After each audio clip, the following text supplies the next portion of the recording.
एक स्वरूप होता है कि आप इशारे में ही अपने प्रेमी को स्थिति बता देते हो। श्री जी और ठाकुर जी सदा भीड़ में ही रहते हैं। क्यों? श्री जी के संग 8 सखी रहती हैं और ठाकुर जी के संग 8 सखा रहते हैं। तो अपनी निज बातें कैसे हों? तो श्री जी इशारा कैसे करती हैं? अपने श्रृंगार से ठाकुर जी को इशारा करती हैं। अगर श्री जी ने नीली ओढ़नी पहनी हो तो मानो ठाकुर जी को संकेत कर रही हैं कि इस बार की पूर्णिमा पर, इस बार की पूर्णमासी पर कोई नीला तालाब, नीला सरोवर, वहां मिलेंगे, वहां लीला करेंगे, वहां रास विहार करेंगे। फिर ठाकुर जी नीले ओढ़नी से तो समझ गए कि भाई जो है कहीं श्री जी सरोवर का संकेत करेंगे। काली ओढ़नी हो, वैसे तो काली शाम ओढ़नी ठाकुर जी ही धारण करते हैं, लेकिन कभी कभी श्री जी धारण कर लेती हैं, तो ठाकुर जी समझा ओहो काली ओढ़नी मतलब अमावस्या, चंद्रमा नहीं होना चाहिए। और फिर काली ओढ़नी हो, उसमें थोड़े थोड़े सितारे जैसे जड़े हों, तो ठाकुर जी समझ जाते हैं कि द्वितीय तृतीया का चंद्रमा हो जिसमें तारे टिमटिमा रहे, उसमें मिलने की आज्ञा कर रही हैं। ऐसे किशोरी जी संकेत करती हैं। अब नीली ओढ़नी है, उस पर गुलाबी वस्त्र पहने हैं, तो मानो नीला सरोवर और उसमें भी कमल खिले हों, वो संकेत है। ये 2 संकेत हो गए। अब तीसरा संकेत क्या होता है? तीसरा संकेत ये होता है कि किशोरी जी से ठाकुर जी पूछते हैं, हे श्यामाजू, अब बोलते तो है नहीं पर बस एक बार निहार के ठाकुर जी समझ जाते हैं क्या आज्ञा, अकेले आना है कि इनमें से किसी को लेके आना है। तो किशोरी जी अगर केवल एक बिंदी धारण करके आई हो तो मानो संकेत कर रही है अकेले आना है। और अगर कपोलन पर पत्रावली बना रखी है गोल गोल और बीच में 2 बिंदु हैं, तो ठाकुर जी दोनों कपोलन के बिंदु गिनते हैं कितने हैं। अगर बीच में 1 बिंदी और 4 दोनों तरफ हैं, तो इसका मतलब ठाकुर जी कह रहे हैं अपने सखा नहीं लाने हैं हमको, इनकी 8 सखियां ही रहेंगी, 4 हमारे पक्ष में, 4 इनके पक्ष में। और मानो अगर पूरा यहां तक पूरा भर रखो है, पत्रावली अद्भुत धारण करके ठाकुर जी कह रहे हैं ओहो अब तो जरा भंडारा सबको लेके चलना है, इसमें एकांतिक नहीं है। तो ऐसे किशोरी जी संकेत करती हैं। एक दिन किशोरी जी श्रृंगार करके आई और ठाकुर जी के लिए सुंदर भाव विचार करके आई कि छाक लीला करेंगे। छाक लीला मतलब भोजन पाएंगे। और छाक लीला के भाव से किशोरी जी ने पूरा वस्त्र धारण किए। तो वस्त्र कैसे धारण किए? हरे कलर के सब वस्त्र पहने। उसका संकेत यह किया कि ठाकुर जी को संकेत कर रही है कहीं बगीचा में मिलेंगे। और उसमें भी केश जो है श्री जी के वो बेणी गूथी हुई है। अगर बेणी पीछे है, नहीं दिख रही है, तो इसका मतलब ठाकुर जी को यह संकेत है कि वन में नहीं मिलेंगे। और वेणी अगर आगे है तो वेणी के भाव से संकेत है कि वेणी मतलब चोटी, वेणी के भाव से संकेत है कि घने वन में मिलेंगे। घने केश है ना, वो वेणी आगे है, उसमें पुष्प हो ना, तो उस पुष्प के फूल जहां खिलते हैं उस वन में मिलेंगे। ऐसे ऐसे संकेत करती हैं श्री जी। लेकिन आज सावन का दिन चल रहा था, वर्षा होती नहीं है, बादल इतने घने रहते हैं, हवा चलती नहीं है कि प्रश्वेत के कारण श्री जी का गलती से हाथ चला गया ऐसे, और जितना वो बना के आई थी भाव वो सब मिट गया। लेकिन श्री जी को इस बात का पता नहीं चला। अब जैसे आई तो यहां सब सखियां और श्री जी, यहां ठाकुर जी और सब सखा, अब सब आपस में कर रहे हैं, बातचीत कर रहे हैं, कछु आनंद कर रहे हैं। और ठाकुर जी सब एक एक चीज ध्यान से परख रहे हैं, क्या आज्ञा कर रही हैं। अच्छा, हरे वस्त्र पहने मतलब वन में मिलेंगे, केश आगे हैं इसका मतलब सघन वन में मिलेंगे। ओहो, जूही के पुष्प लगे मतलब जूही के वृक्ष, जूही के पुष्प जहां खिलते हैं उसमें वो वन में खिले। लेकिन किशोरी जी आज एक संकेत बना करके लाई थी जिसमें छाक का आज्ञा कर रही थी। जैसे एक तो होता है बिंदु बिंदु बिंदु बिंदु बिंदु, ऐसे पत्रावली हो तो समझो कि केवल रास होगा, आप सखा लिया ना, हमारी सखी आएंगी और रास विहार करेंगे। लेकिन उस बिंदु के भी ऊपर सुंदर सुंदर कुछ आकृति बनी हो तो उसका संकेत ये होता है कि नहीं छाक लीला होगी, सबरे सखांत कहीं अपने अपने घर तक कछु बना के लाएंगे, हमारी सखी सब बना के लाएंगे और फिर वहां बैठ के सब पामेंगे। तो आज छाक वाला श्रृंगार किया था, वो मिट गया। तो ठाकुर जी ने जब मुखमंडल की ओर देखा तो सब मिटा हुआ। ठाकुर जी कह रहे हैं कि श्री जी आज्ञा कर रही है मिलनो ही ना है, आज्ञा नहीं दे रही है मिलोगी। तो ठाकुर जी किशोरी जी से कह रहे हैं, किशोरी कह रहे हैं ठाकुर जी को समझ ही नहीं आया, बोले कि ये तो स्पष्ट बोल रही है कि मिलना ही नहीं है। अब सबके सामने बोले कैसे? थोड़ी देर वहां बैठ के सब चले गए। अब श्री जी ने सब सखीन से कहीं तू कड़ी बना के लाइयो, तू खीर बना के लाइयो, तू रबड़ी बना के लाइयो, श्याम सुंदर आमेंगे उनको मक्खन बहुत प्रिय, तू मक्खन निकाल के लाइयो, तू ऐसी ऐसी मोटे टिक्कर बना के लाइयो। और सब सब सखीन से कह दी। वहां सब सखा भी कच्चू कच्चू लेके आ रहे होंगे। सोचो कैसा प्रेम संपर्क था। ये व्हाट्सएप और इंस्टाग्राम वाला टाइम नहीं है, और ये स्वच्छंद प्रेम है, इसमें काम दूर दूर तक नहीं है।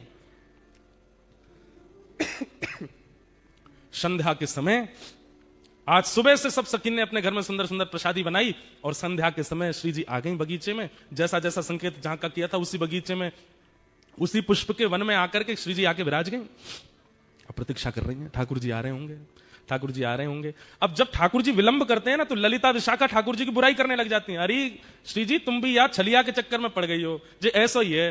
तो श्री जी को और पीड़ा होती है कि उनकी बुराई मत करो।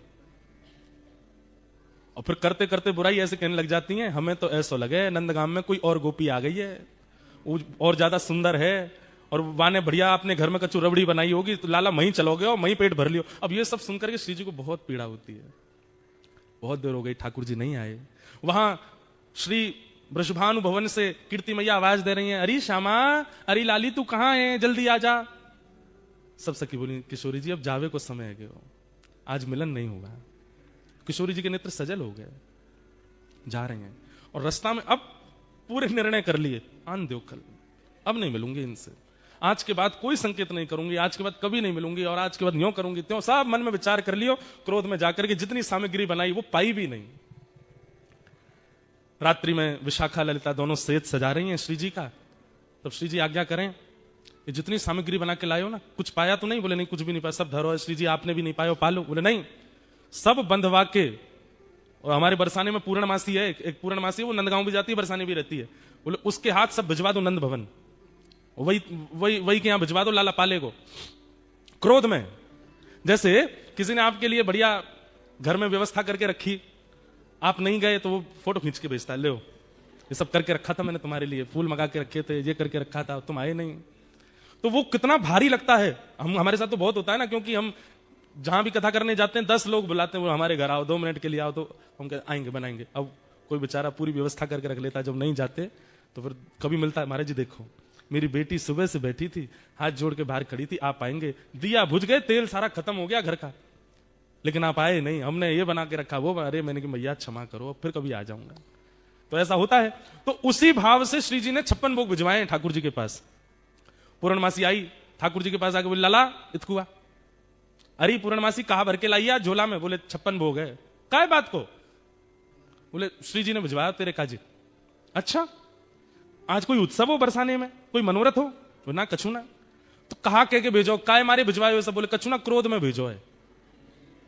ठाकुर जी की तो सांस रुक गई, मैंने कहा कर दियो, मुझे कहा गलती है गई। अब ठाकुर जी विचार कर रहे, अपराध कहां बना, क्या हुआ, कैसे हुआ। तब अगले दिन फिर ऐसा नहीं है कि मिलते हैं एक ही जगह, यहां ठाकुर जी गैया चराने जाते हैं, श्री जी और सब सखियां जो हैं वो दही बेकन के लिए सब सखियां जाती हैं, श्री जी उनके संग जाती हैं, बीच में कहीं भी मिल लेते हैं और थोड़ी वार्ता हो जाती है। तो आज श्री जी रुकी ही नहीं, ठाकुर जी सामने से आ रहे हैं और श्री जी चलती चली गई। अब लाल जी पीछे चरणन में प्रणाम करें, हे श्यामाजू कहा है गो। किशोरी जी तो सुना नहीं, तो फिर ठाकुर जी ललिता जी के पास गए, हे ललिता जी आप बता दो, कहा भयो काय को नाराज बैठी हैं, ऐसा मैंने कहा कर दियो।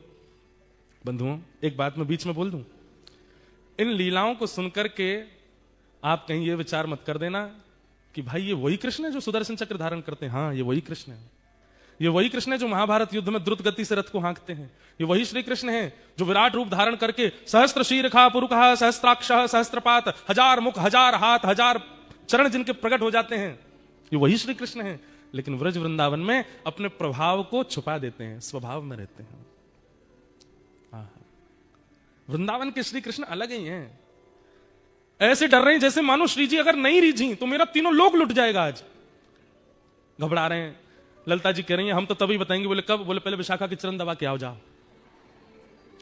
ठाकुर जा रहे, अरे विशाखा तू तो बड़ी अच्छी है। नहीं नहीं, तुम गोबर चुट्टी बोल रहे थे मुझे उस दिन। ना ना, आज के बाद लाए बोलूंगा। बोले कहा बोलोगे? अरे तू तो रानी है, तू तो महारानी है। अरे विशाखा तू तो ऐसी है, तेरी भलैया ले लूं। नहीं आरती करो। बोले आरती करता हूं, तू जो कहेगी सो करूं। यूं बता दे श्री जी नाराज काहे क्यों है? सबरी गोपी अपने अपने काम करवा ले ठाकुर जी थे। अच्छा लाला तो एक काम कर, वो ऊपर गोबर उपला थापिया जा। ठाकुर जी गोबर थाप रहे। अरे तू बता दे बस काय बात ते नाराज है? जब खूब थक जाते हैं ठाकुर जी भी, तब बोले वादनाथ श्री जी ने संकेत किया, छाक लीला को संकेत किया। रात में सब सामग्री बना के हम वन में प्रतीक्षा करती रही, ना आयो सखान को लेके। ठाकुर जी बोले कब? बोले परसों। बोले कैसे कियो संकेत? बोले पत्रावली बनी, पत्रावली में ऊपर ऊपर सुंदर सुंदर आकृति बनी, छाक लीला को संकेत किया और नहीं आए तुम। अरे मैं तेरी सौगंध खा के कह रहा हूं, अब मेरी सौगंध मत खावे, मोए अभी जीनो है। ठाकुर जी बोले अरे तू जाकी के बाकी सौगंध खा के कह रहा हूं, मोए ना दिखे। ललिता विशाखा जी बोली नहीं नहीं, हमें सब पता है, नंदगाम में कोई गोपी आई है, वाने रबड़ी बनाई, वाके घर। अरे तू जो कहेगी सो करूंगा, सौगंध खा के करूंगा, ऐसा कोई बात ना है, मुझे संकेत पता नहीं। चलो। तब ललिता विशाखा बोली अब तो श्री जी को मनावे के काजे कोई योजना करनी पड़ेगी। ठाकुर जी बोले कहां करूं? तभी वन में देखी कि 2 वृक्ष और दोनों वृक्षन से एक बेल निकल करके, एक वृक्ष की बेल निकल के दूसरे वृक्ष पे जा रही है। ऐसी एक डाल है, हमारे ब्रज में आज भी ऐसी डाल है, और केवल ब्रज में ऐसी डाल है जहां वास्तविक स्वाभाविक झूला बने हुए हैं। ठाकुर जी ने वो जैसी देखो, ठाकुर जी बोले अब एक तरीका है, बोले कहा, बोले या कुछ झूला बनाऊंगा। ठाकुर जी ने सुंदर झूला सजायो, वहां पे पाटो लगायो, सुंदर वहां पे एक गद्दा बिछा दियो, वहां पे सुंदर पोशाक धर दी, इत्र आदि लगा दिए, सुंदर तैयारी करके बिल्कुल झूला झुलावे की। श्री जी झूला का एक स्वरूप है, जिनके घर पे है वो जानते होंगे। कितनी भी टेंशन में आप बैठे हो, कितनी भी दिमाग में कुछ भी चले, झूला पे जाके बैठ जाओ, आप बिल्कुल शांत हो जाओगे। जैसे झूला आगे पीछे झोटा लेगा ना, आपका मन अपने आप प्रसन्न हो जाएगा। और या फिर ऐसा कहो, प्रसन्न व्यक्ति ही झूला पे बैठता है। अब प्रसन्न व्यक्ति झूला, उसको कहो झूला, अरे मुझे नहीं बैठना, बैठो ना झूले पे। झूले पे वही बैठता है जो प्रसन्न हो। या फिर अप्रसन्न को बैठा दोगे तो उसका जितनी भी अप्रसन्नता है वो चली जाएगी। ये झूले का स्वरूप है। तब झूला तैयार करके तब श्याम सुंदर गए। ऐसो मान नहीं कीजे हठ छोड़िए अली, ऐसो मान नहीं कीजे हट छोड़िए अली। सब लोग गाओ। ऐसो मान नहीं कीजे हठ छोड़िए अली, ऐसो मान नहीं कीजे हट छोड़िए अली। तू तो परम सयानी वृष भानु की नली, तू तो परम सयानी वृष भानु की नली। तू तो परम सयानी वृष भानु की नली। तू तो परम सयानी वृष भानु की नली। ए झुक आए बदरा गिर आए बदरा, झुक आए बदरा गिर आए बदरा।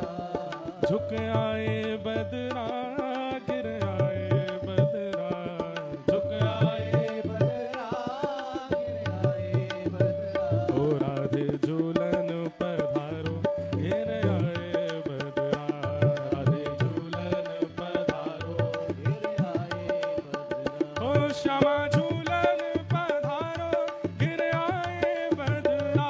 श्यामा झूलन पधारो गिर आए बदरा। बोलो झूला बिहारी बिहारणी सरकार की। दोनों भुजा उठा करके भाव से करताल बजा के गाओ।